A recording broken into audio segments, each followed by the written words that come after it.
Professor Koivisto for arranging this.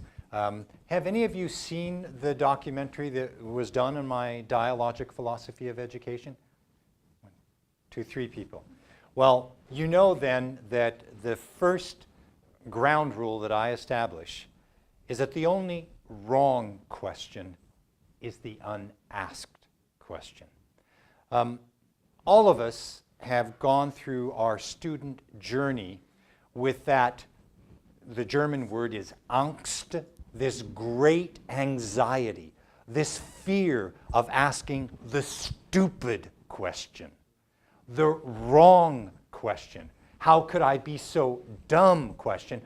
And behind that lies the psychological phenomena of shame. So how do we get beyond the fear factor? Because fear is the greatest inhibitor of learning. So I want to just open it up right away for dialogue. We have 3 people who raised their hands. Let's conceptualize tonight's session like this. We'll say that the epicenter of the curriculum is this documentary.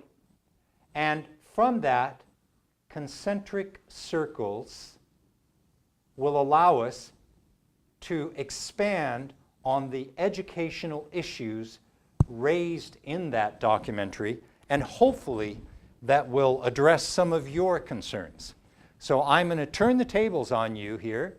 For those who've seen the documentary, ask, I work a lot with filmmakers as well. I had the privilege of receiving Ethan Hawke as one of my dialogue partners, and the guy is top-notch. The only way you become an Academy Award nominee is blood, sweat, and tears.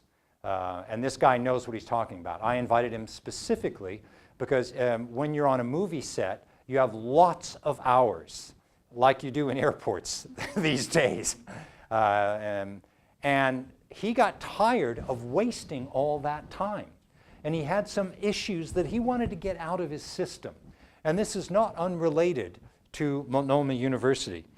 Ethan Hawke, like over 50% of all American children, comes from a broken home, from divorced parents. One half of the parents, Episcopalian, the other half, Roman Catholic. So he felt caught in this sheer between his parents. And of course the parents remarry, and that brings in other dynamics, religiously speaking. He wanted to come to terms, to come to grips with these different views of religion that were up close and personal for him because it was family and it was impacting the family relationships. And so he decided that instead of wasting my time in the trailer, I'm going to start writing out using fiction as a means for me to negotiate what's happening religiously in my own life. And he wrote a book entitled Ash Wednesday. And if you've never had a chance to read it, he's a good writer. He is as articulate in spoken word as he is on the screen. The guy's got quite a head on his shoulders. And so what we did is we had a dialogic session on the relationship between live theater, drama, literature, and film, and how that relates to religious convictions. Now, if you know anything about Ethan Hawke, do you know who his former wife is? Uma Thurman. Well, Uma Thurman's father, Robert Thurman, was for many years the head of the Department of Religion at Columbia University, which is one of America's Ivy League universities.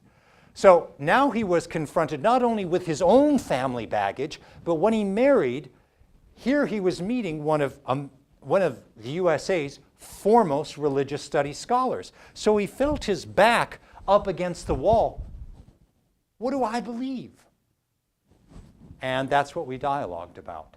How we work out our salvation creatively through writing fiction. So that gives a bit the modus operandi of this dialogic philosophy of education. So I'm going to throw it out for questions here. You folks are on stage. At least of the three who are there, I invite you to ask me a question. How do you define learning? You would pick an easy one. Yes. Yeah, and actually, Professor Miller, you bring up a very good point. Teaching, like publishing a book, and indeed, as in life, all is a matter of editing. You can't do everything. The Lovin' Spoonful put it this way: you got to pick up on one and let the other one ride. So that means we establish priorities. I'm a historian, and the beauty of being a historian is everything is fair game because you got to cover all the past. But that's also the two-edged sword, because how can you cover all the bases? And so then you begin, what is my focal point? And that's based on the priorities. Learning, in my mind, is life-changing knowledge. Because what is the point of theory? You know, there's this very uneasy relationship between theory and praxis. Okay, so we've got some pedagogical principles, but how do they work out in practice, in reality? So I began to focus. The priority for me was on reality-based education. I can't cover everything, but what I will focus on is what is going to make a difference in the student's life. And when I teach, ladies and gentlemen, I don't teach for the quiz. I don't teach for the midterm. I'm not lecturing for the final exam. And I'm not giving you assignments for the essay. I'm teaching you for life. Because, ladies and gentlemen, when you get out of this institution, there is no textbook for life. You know, Life 101, where's the textbook? We have got to learn here and now, not in the sweet by and by. After I graduate, then we all talked when we were kids about, well, what are you going to be when you grow up? We grow up here and now.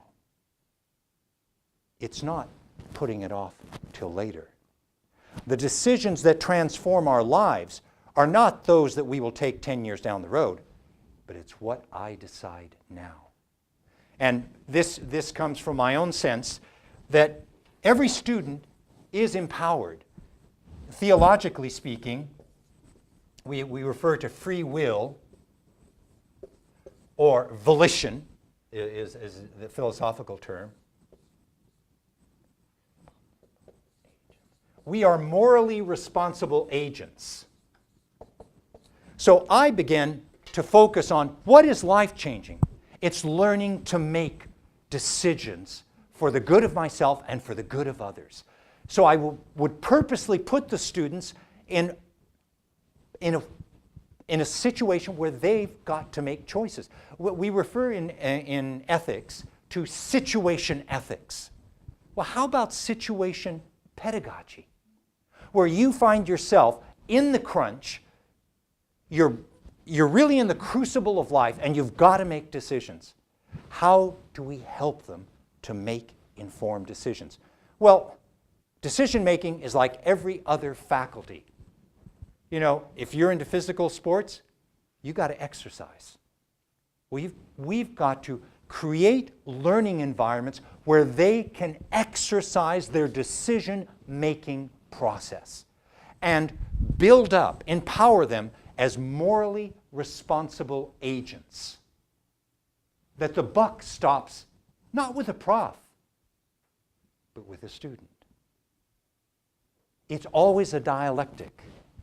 It's never. Teaching is not a one-way street. I speak from on high and to empty vessels. No human being that you will encounter is an empty vessel. And who taught us this? If you're into history of philosophy, specifically empiricism, you might know a 17th century, that means 1600s, philosopher by the name of John Locke. Now, what is John Locke known for? There's an expression we probably all are familiar with. What? Yeah. Oh, and your name is? Aaron. And you're an MAT student? An undergrad. And so you're studying Bible, theology, and education? And where are you from, Aaron? You're a Canadian! Well, no wonder! And which part of BC? Oh, you luck. You know, the Globe and Mail published an article the Globe and Mail is one of Canada's top newspapers, that it's almost impossible now. Vancouver's experiencing people moving out of the city because of the real estate. It is skyrocketing up. It's a beautiful, beautiful city. Well, tabula rasa is a very important concept. And when I talk about being a morally responsible agent,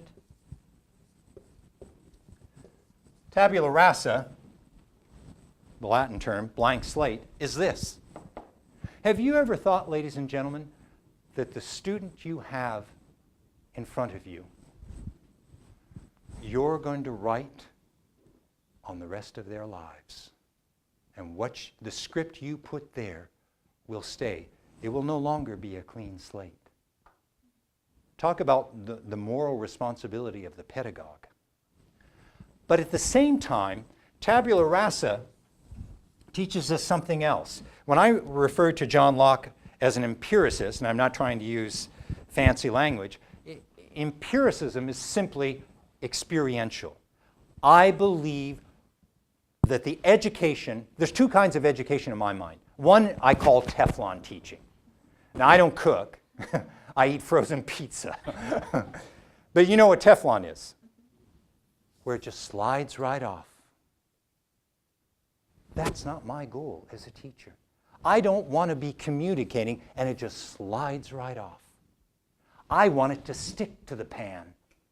I want it to stick to their minds, to their hearts, to their spirits. And so, how do we do this? We do it by creating educational experiences, not simply repeating pedagogical formulae. Education is a theater of learning. We're all engaged in the human drama. So how do we enable each individual student and professor to play their part and take their place on the stage of learning? That is our challenge as pedagogues. So I began to realize, and I was very intrigued when Professor Koivisto told me that this used to be an institute for the blind. What? The facilities work. I meant the buildings, yes. You know, when there's days when you thank God just for having good health, and every time I meet somebody who's visually or auditorily handicapped, I do thank God. Because they have, it's already, life is quite a challenge, even if you've got the full set of equipment, and it can be even more so. But I began to ask myself, how do we learn? And I'm going to relate this to John Locke. I refer to this as experiential education. You see, what John Locke put us onto is that he argued every human being is a tabula rasa. Therefore, how do we learn? If we're all blank slates, how does education take place? The technical term for this is cognitive acquisition. How does cognitive acquisition happen? Well, he argued as an empiricist, that is, an experience-oriented, he says the only way we learn, the equipment we've got, is sensory perception. Through what we see, through what we hear, through what we smell. And incidentally, the olfactory sense is the second strongest faculty in the human brain. Only the visual is stronger. Do you know that if we've been introduced as a child to a certain smell, it will imprint itself on our brain for the rest of our lives. There are certain cultures in which people, and not in ours because we sanitize smells. You know, here's my brute. But in certain cultures, they can identify 1,000 separate and distinct odors. What have we done? We have suppressed the olfactory. We are lucky, according to neurologists, if we can distinguish 100. So there's a lot of part of our brain that we're not using, we're not developing. And I began to ask myself, well, what's happening in the classroom? For example, if someone is blind, how could I teach them? Or if they were deaf, and I have taught, I've had deaf students as well, and I taught them music courses, how could they learn? So I began to say, well, what is the toolbox that God gave us? He gave us all of the senses. So why don't I start using every means of sensory perception so that cognitive acquisition could take place not just by reading the textbook, but by hearing the music, seeing the film, going to the museum, attending the concert, meeting the musicians, touching the artwork, smelling the chemicals. And I remember one class, you're free to ask me any questions you want here. I might plead the fifth, but I very much enjoy classical music. I do a radio program in French, 30 minutes on classical music, because for me it's another form, radio is another form of dialogue. And I was intrigued by the phenomena of cultural literacy. Now, I'm not sure if you folks have been dealing with this in your curriculum. This is one of the big issues, cultural literacy. If I refer to Johannes Brahms, or John Sebastian Bach, or Camille Saint-Saëns, or Darius Milhaud, or Stravinsky, or Rachmaninoff, we can go on and on. It may not resonate at all with you because it's not your cultural experience. So I began to say, how can I tie students of the postmodern era, of the 21st century, into the entire Western cultural music tradition? So I began to take them to concerts. You know, it's one thing to hear it on your iPod, but it's quite another there to be with a world-renowned musician and then have them walk into the class and start talking with them. How did you become an internationally famous cellist? And actually, you see this in the film, the cellist Matt Heimovitz.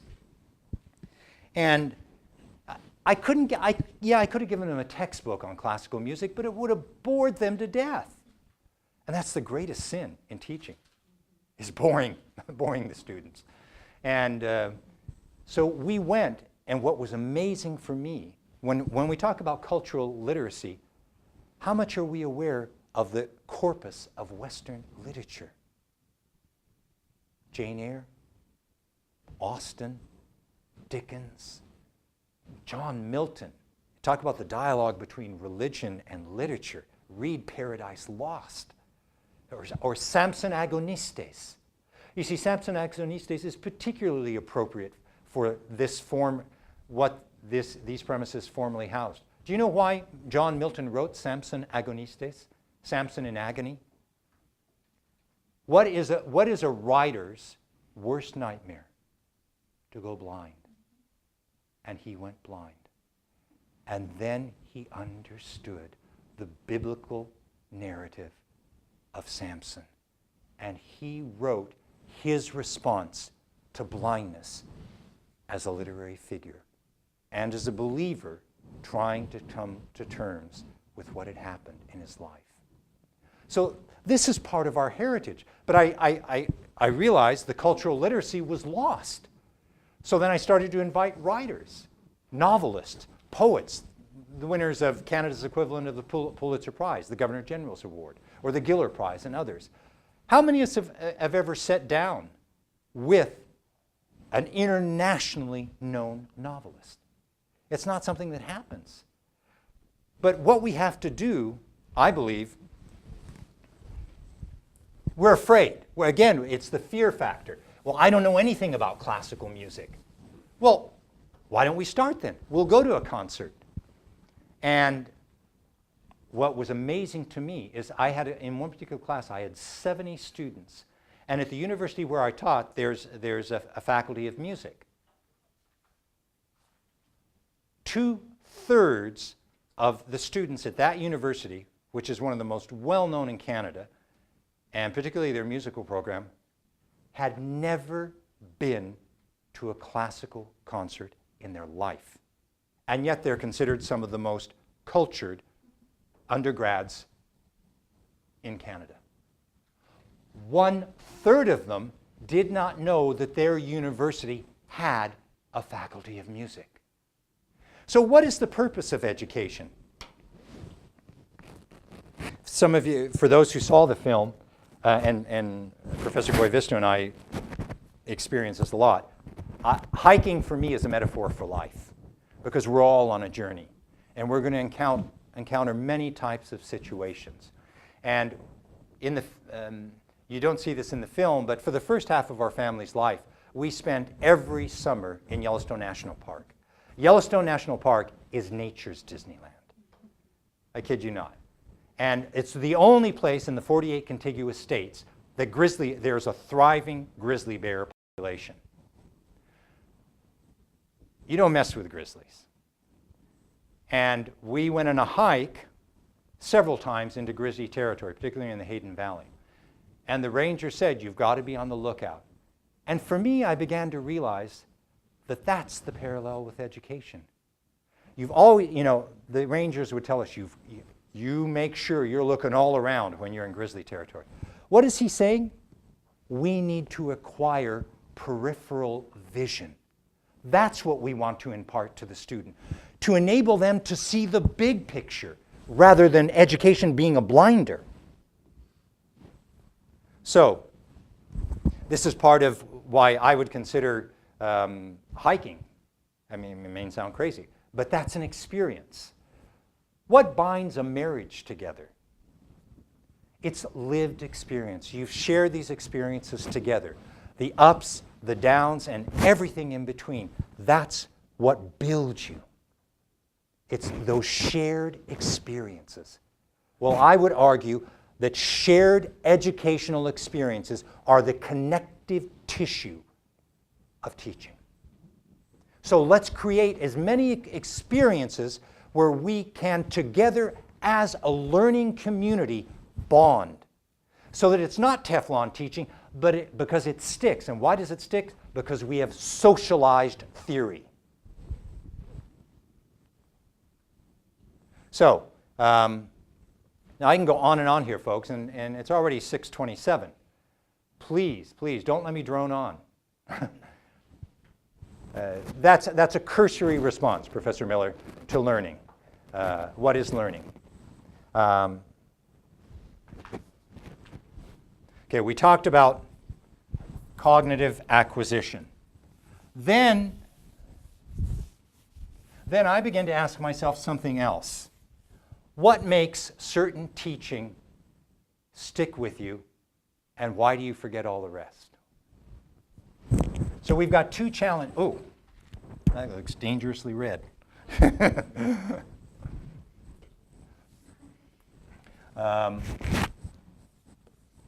What are we dealing with in every student?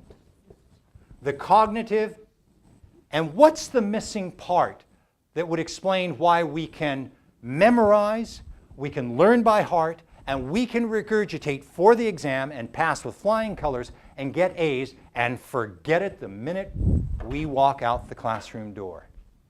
Why do we a lot, and this is what we have to ask ourselves, what are we learning that we will remember for the rest of our lives? And I wondered about this Teflon teaching. I said, what is the missing element in this formula?